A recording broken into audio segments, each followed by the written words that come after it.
How to fix Tpm 2.0 needs to be enabled to launch FACEIT account in Windows.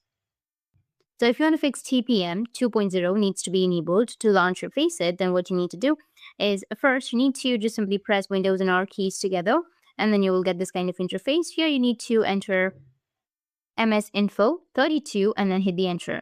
In here you need to search for base or simply search for secure boot state and make sure it's on.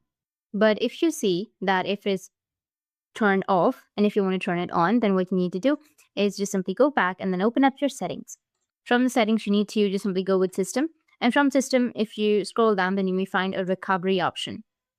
Under recovery, you need to scroll down and then you need to go with advanced startup and then click on restart now below the startup. After you restart, you're good to go. This is how to fix Tpm 2.0 needs to be enabled to launch FACEIT AC in your Windows. And if you have any questions, feel free to comment below. Thanks for watching.